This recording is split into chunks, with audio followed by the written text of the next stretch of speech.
Coucou tout le monde, on se retrouve pour un nouveau rendez-vous du C'est lundi que lisez-vous. Alors comme toutes les semaines, histoire un petit peu de faire le point sur ma semaine livresque et mes envies à venir.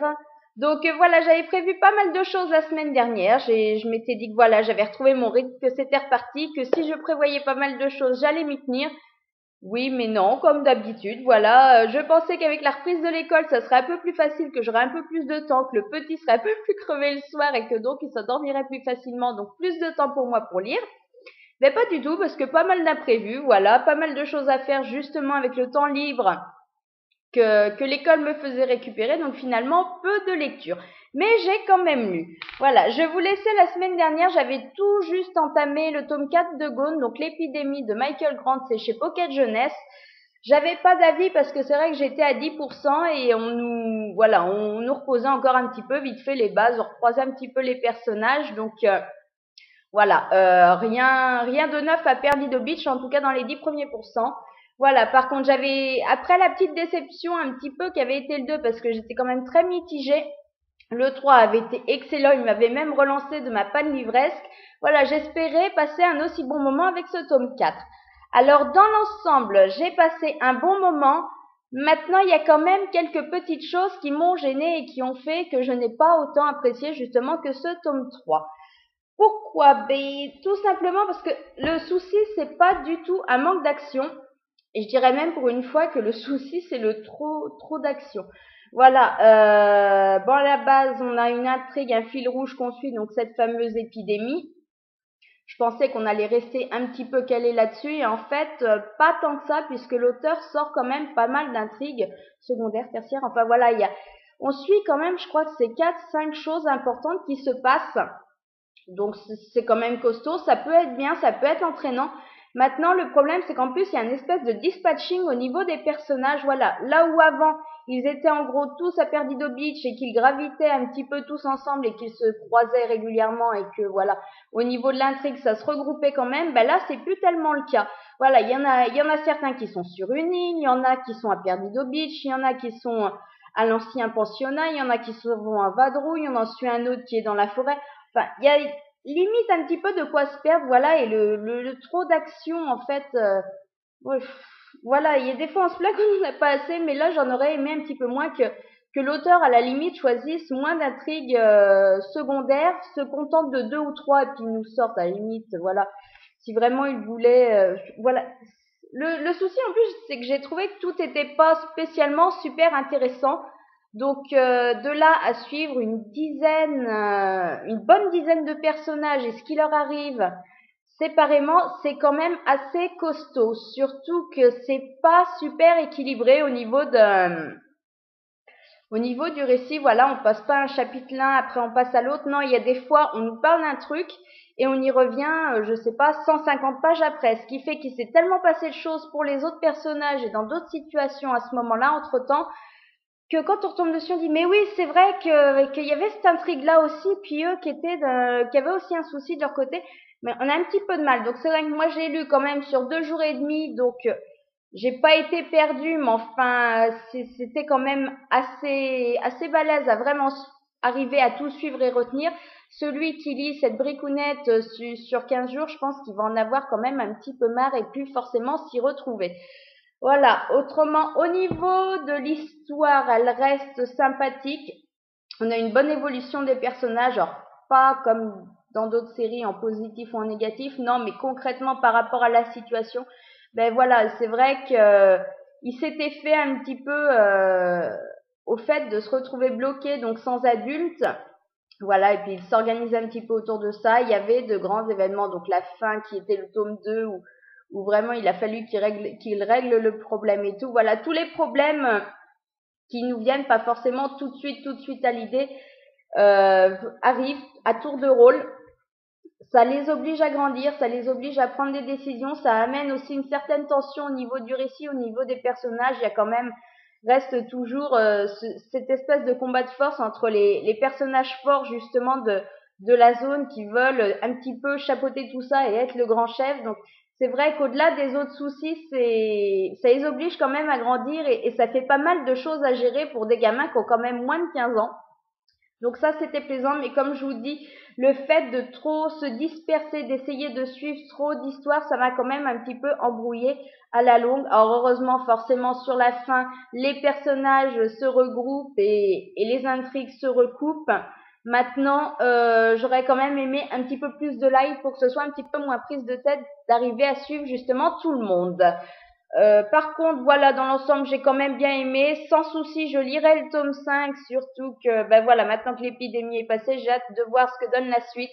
Comme je le dis à chaque fois, on est de moins en moins dans le jeunesse. Là, là, on est encore du niveau de Stephen King avec voilà, il y a des moments, c'est purement gore.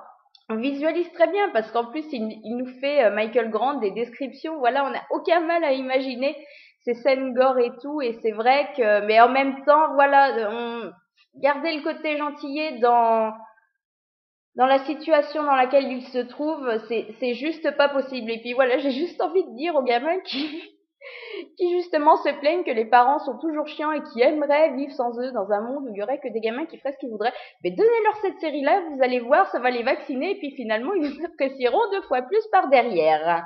Voilà, donc ma seule finalement lecture finie de la semaine dernière. Mes lectures en cours, j'en ai 2. C'était les 2, enfin, une des 2 qui était prévue, l'autre qui était envisagée. Voilà, j'avais prévu de toute façon de sortir ou Psy Changeling 4 ou le 2e tome de Mercy Thompson.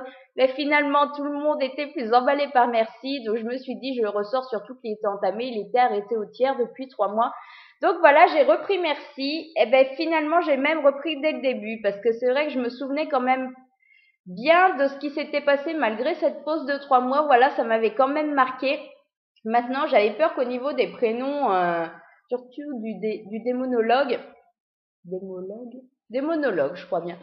Je me souvenais plus comment il s'appelait. Dans vraiment le détail de ce qui s'est passé, je me souvenais plus. Donc je me suis dit, autant reprendre dès le début, repartir sur de bonnes bases. Alors voilà, pas trop le temps de lire, mais j'ai quand même dépassé la moitié et ça passe bien. Voilà, c'est un style qui est toujours plaisant. Merci, elle est très sympa à suivre. Samuel, moi j'avais pas trop aimé dans le 1 parce que voilà, il y a Samuel et Adam, et ben moi je suis complètement team Adam. Donc Samuel, forcément il m'énerve un peu, j'ai l'impression de retrouver le loup-garou collant style Jacob de Twilight. C'est vrai que j'aimerais bien qu'il dégage un petit peu, mais c'est un plaisir quand je croise Adam, et à côté de ça, l'intrigue elle est quand même super sympa, elle se suit bien. Ça avance, voilà, on retrouve pas mal de personnages que j'avais un petit peu oubliés, donc je passe vraiment un très bon moment.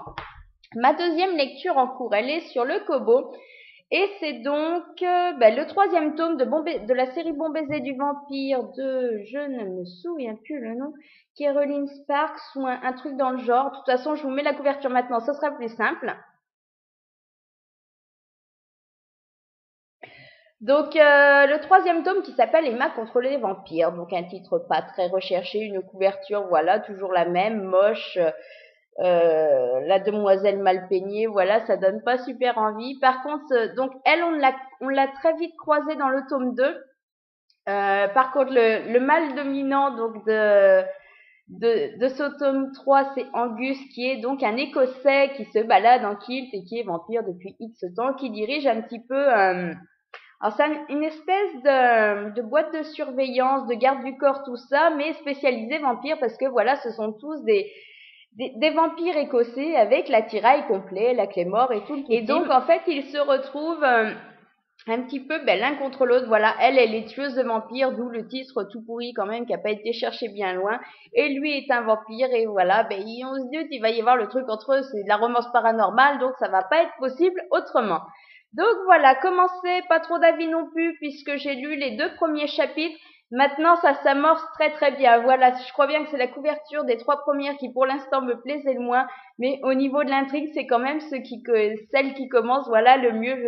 On a déjà des situations complètement hallucinantes. Je me marre déjà en 2 chapitres, voilà.